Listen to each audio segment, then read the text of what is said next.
Good morning. It's Monday, June 30th. Here's what we're working on this morning. Trade talks between Canada and the U.S. are back on the table. There's been a serious crash in Beamsville involving a motorcycle. And the CONCACAF Gold Cup is over for Canada in a disappointing upset.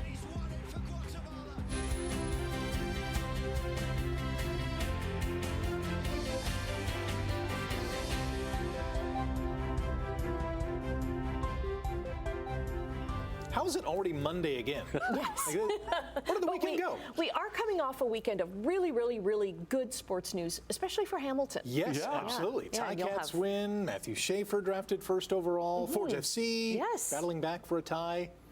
All pluses. Excellent. And you know what? And it worked out weather-wise as well. It did. It was we had very a nice. Couple of gorgeous days. Yesterday was absolutely beautiful.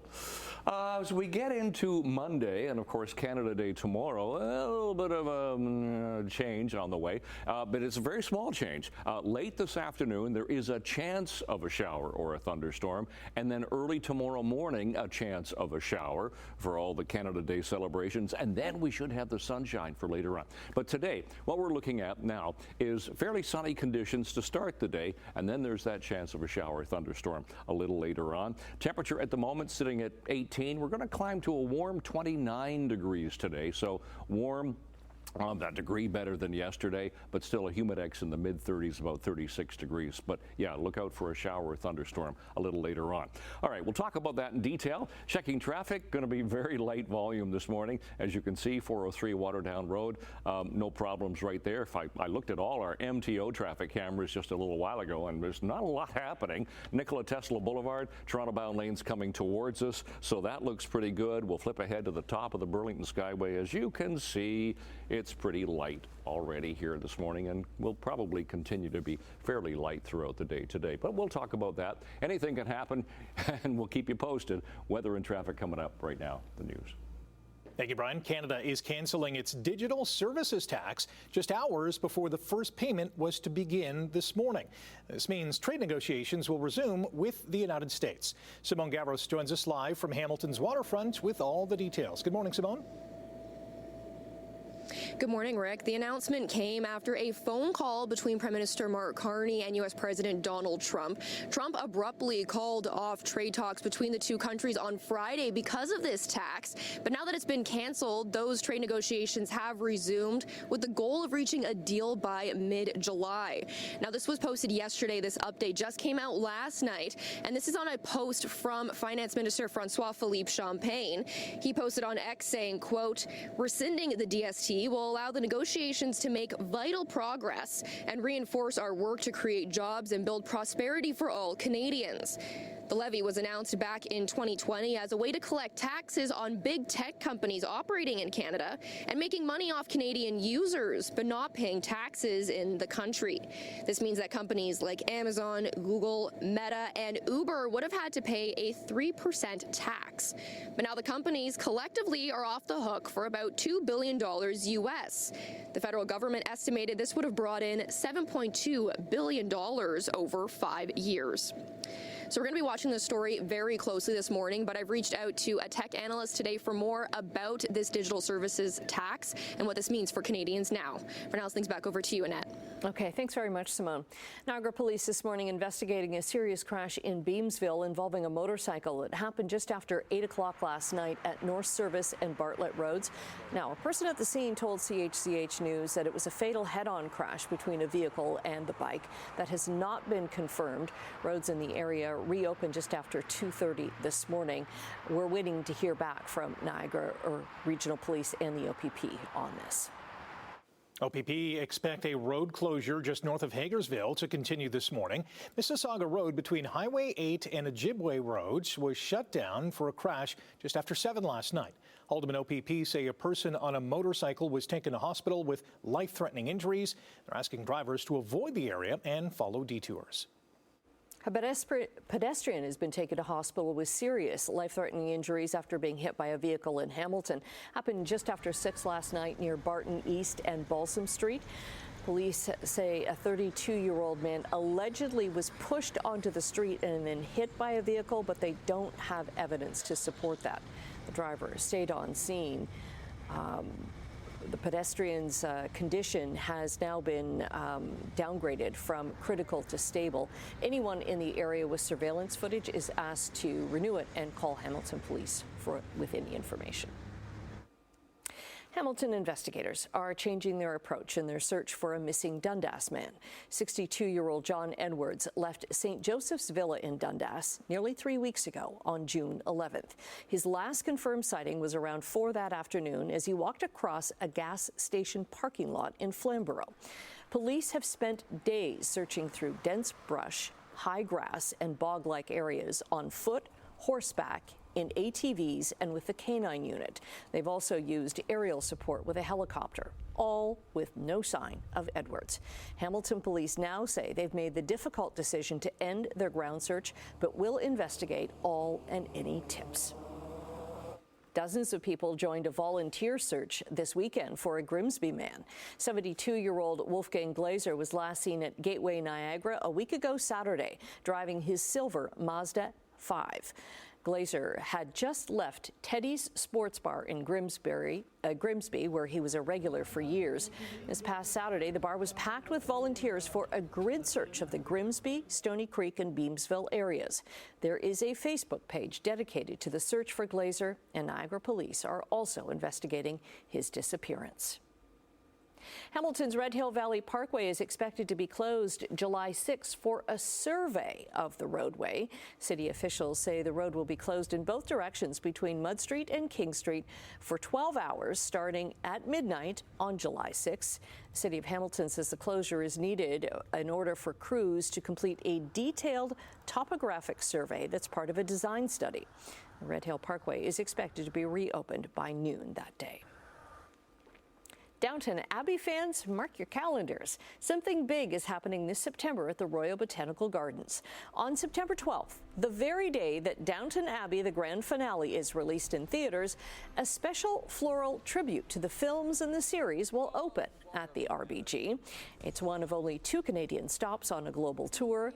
Fleur de Ville, Downton Abbey, will be at the Royal Botanical Gardens September 12th until September 21st. It'll feature floral displays created by local designers.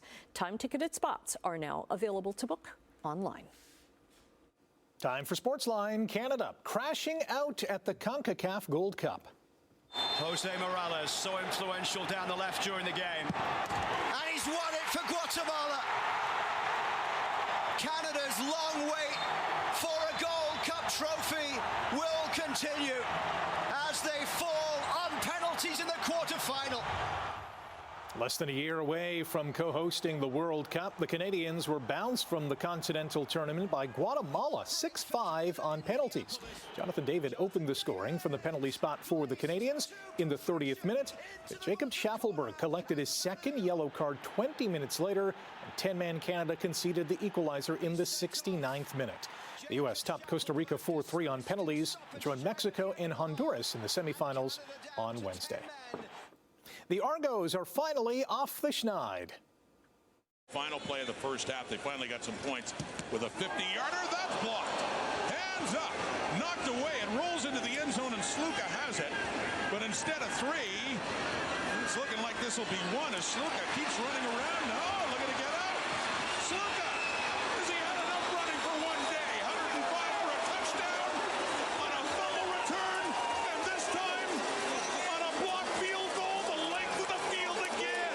How about Derek Sluka? Touchdown Argos. What a night. Derek Sluka returned a missed field goal for a 120-yard touchdown and returned a fumble for a 90-yard score as Toronto topped Ottawa 29-16 for their first win of the season. Both teams are now 1-3. The Ticats, who earned their first win of the year last Friday, visit Toronto this coming Friday night. Forge FC fell behind twice to York United, but the Hammers pulled out a 2-2 draw yesterday. Brian Wright and David Chouanière scored for the Hamilton side, who are 4 points out of first place in the CPL. Addison Barger and Vladimir Guerrero Jr. homered on consecutive pitches in the first inning as the Blue Jays bumped off the Red Sox 5-3. Andres Jimenez and Nathan Lucas chipped in with RBI singles as Toronto took 2 of 3 games at Fenway Park. The Jays open a 4-game series against the AL East Division leading Yankees tonight. Hamilton Cardinals lost 7-2 against Barrie yesterday. The loss drops the Cards to 9-10 in the Intercounty Baseball League season. Hamilton next plays Friday at home against Brantford. Big news for the Maple Leafs. Matthew Nyes is staying in Toronto. The 22-year-old power forward has reportedly signed a 6-year contract extension with the Buds worth $7.75 million a season. The left winger had 29 goals and 29 assists last year and added 5 tallies and 2 assists in 13 playoff games. The deal comes just days after Toronto re-signed former captain John Tavares, and with rumors swirling that Toronto is set to sign and trade Mitch Marner to Vegas. Congratulations to Hamilton's Matthew Schaefer. If you somehow missed it on Friday night, the 17-year-old was drafted first overall in the NHL draft by the New York Islanders. Jake O'Brien from the Brantford Bulldogs was selected 8th overall by the Seattle Kraken, the highest a Bulldogs player has ever been drafted. MVP of the OHL Top Prospects game at 32 goals and 98 points this past season. LeBron James is exercising his $52.6 million option with the Lakers for 2025-26. The 40-year-old will become the first player in NBA history to play a 23rd season. James Harden opted out of the final year of his contract with the Clippers and signed a new 2-year deal worth $81.5 million to stay with the team. Okay, 11 minutes after 6 o'clock. It is the last morning of June here. We're into Canada Day tomorrow. Let's check traffic first of all, then we'll get to the forecast and what we can expect. So traffic this morning, pretty light volume. We have no problems with collisions or anything like that on the major routes around Hamilton, around the Horseshoe.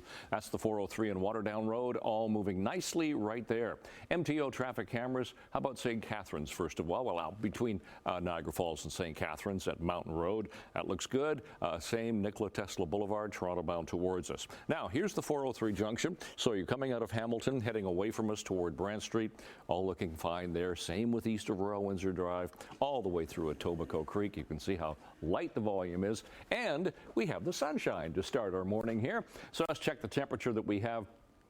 At the moment, temperature has just fallen by a couple of degrees. We were 18 last hour. We're sitting at 16 this hour. The winds are light. Now, the relative humidity is right up there. I had to go through some fog patches this morning, so just take care. There could be some misty areas, but the skies are fairly clear, and air quality risk for the day today is in the low risk category. So there should be no problems for today, probably tomorrow as well.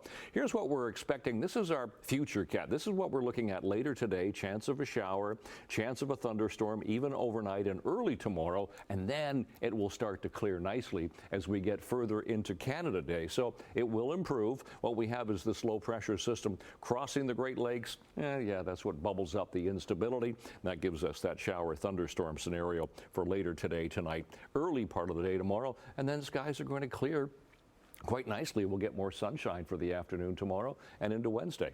So today, temperatures anywhere from 28 to 29, even 30 for Brantford and for Mississauga into Milton, Brampton as well. So some sun to start, and then there's that chance of showers and thunderstorms. Tonight, temperatures stay on the warm side, actually 20, 21 degrees. Again, chance of showers and thunderstorms. Thunderstorms probably into the evening hours. And then tomorrow, we'll start off with that chance of showers for Canada Day, and then we'll see better conditions, some sunshine, temperatures 25 to 27 to 28 degrees for the day tomorrow. So out the door, last morning of June 30th, we have a mainly sunny sky. The winds are light, temperature right now 16. Long range coming up. Annette, Rick. Thank you, Brian. Coming up after the break, we're going to say good morning to Emily Vukovic with the preview of what's to come in Chit-Chat. And unionized workers at CN Tower are locked out after contract talks fell through. Let's say good morning to Emily Vukovic. What is coming up in Chit-Chat this morning? The New York Yankees are hosting a Seinfeld-themed night. Again, they've done this in the past, and this time it includes a bobblehead of a very well-known character. Mm-hmm. And it's a very cool bobblehead. I've seen it. Yes, It is awesome. You know, like, I'm not a Seinfeld fan, but like, I'd get one of these. Yeah. And Leonard Skinner is set to celebrate a golden milestone. Certainly not the only band of that era to do so. And music legend Paul Simon has unfortunately canceled a couple of shows. We'll tell you why coming up. Okay, interesting stuff. you. Thanks, Emily.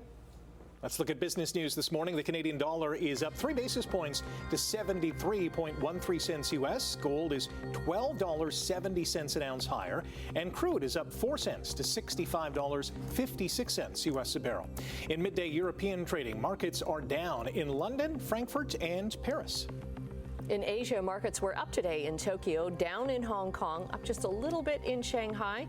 North American markets on Friday, the TSX finished 59 points lower after U.S. President Donald Trump said that he was terminating trade talks with Canada. Of course, talks are back on the table after Canada rescinded its plan to tax U.S. tech firms. The Dow gained 432 points on Friday, and the Nasdaq added 105. Unionized workers at the CN Tower say they've been locked out just ahead of Canada Day. The federal crown corporation that runs the tourist destination, Canada Lands Company, took action after contract talks with Unifor failed to reach a deal by midnight deadline today. Dining services at the CN Tower are now closed. The union represents over 250 full and part-time workers, including waiters, bartenders, cooks, and others. Unifor says workers haven't seen pension improvements in 15 years, and issues like wages, benefits, and safety issues remain unaddressed in the workplace. Class action lawsuit targeting Tim Hortons has been given the go-ahead by a judge in Quebec. It's related to an email that was sent out by mistake to participants of Tim Hortons' Roll Up the Rim to Win promotion. But the suit is only for people who live in Quebec. In April of last year, about 500,000 customers across the country got an email saying that they'd won a boat through the promotion.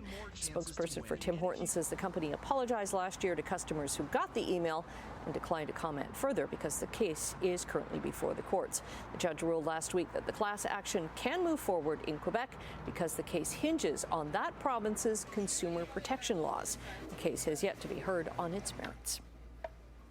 Lululemon Athletica Canada is suing Costco. A lawsuit filed in California alleges Costco infringed on Lululemon's intellectual property by selling knockoffs of some of its most popular products, like scuba hoodies. The suit says some customers incorrectly believe Costco's products are authentic Lululemon apparel, while others buy the dupes on purpose. The company wants Costco to stop manufacturing and selling the items and to cover any lost profits Lululemon incurred. Costco has now not yet filed a response to Lululemon's lawsuit. Popular bike helmets for children are being recalled across the country. Health Canada says Bell Cadence youth helmets sold at Walmart between September of last year and May of this year may not protect well enough in a crash, risking head injury. No injuries have been reported, though. Nearly 500 of these helmets were sold in Canada, and just over 30 were sold in the U.S. U.S. President Donald Trump says there is a buyer for TikTok, but he's not saying who it is. No big deal. We have a buyer for TikTok, by the way. I think I'll need probably China approval. I think President Xi will probably do it. Who's buying? I'll tell you in about 2 weeks. A big technology company there. Very, very wealthy people. It's a group of very wealthy people. It's been about 5 months since a law went into effect requiring TikTok to be banned in the U.S. unless it was sold off by its China-based parent company. Trump has in turn signed 3 orders delaying enforcement of the ban. The deadline for TikTok parent company ByteDance to hand over control of TikTok's U.S. operations is now September 17th. Okay, we're taking a quick break right now. Brian is going to be back with traffic and your 7-day forecast. It includes your Canada Day forecast. All right, coming up on 6:24, last morning of June, and it's a pretty nice morning, actually, and there's absolutely no traffic at all to talk about. QEW in Welland, going through St. Catharines, doing fine. Top of the Burlington Skyway Bridge is light, same with east of Brodie, and as you can tell, there's not much volume here this morning on the QEW or even the 403 going through Mississauga. That's at Dundas Street, just up from the Ford plant, so we have no problems right now. Temperature at the moment, as I said, last hour we were 18. We've fallen to 16 this hour. 18 Grimsby, 19 for Mississauga and for Toronto. So let's talk about seasonal temperatures for this time of year. 26 for the daytime high. We beat that yesterday. We'll beat it again today. 14 for the overnight low. Those are our sun times. Records for today. We won't be near the record for the day today, so no problems there. And we will have a little bit of instability. Now, This morning, we're going to start with the sunshine. It's later this afternoon. We could get a shower. We could get a thunderstorm this afternoon. 29 will feel like 39, so it's going to be a bit warmer, a little stickier today. Only falling to 20 tonight, so a warm night. Tomorrow, touch cooler, 27, feeling like 32. Now, tomorrow for Canada Day and all the festivities, it's going to start out to be chance of a shower, then we'll kick that away, and it should be a pretty nice afternoon and evening. Wednesday, sunny. Thursday, chance of a shower. Temperature quite comfortable on Friday with sun, and a pretty nice July weekend coming up. First weekend we have in July, 28, 27, and sunshine. That's your forecast. Annette, Rick.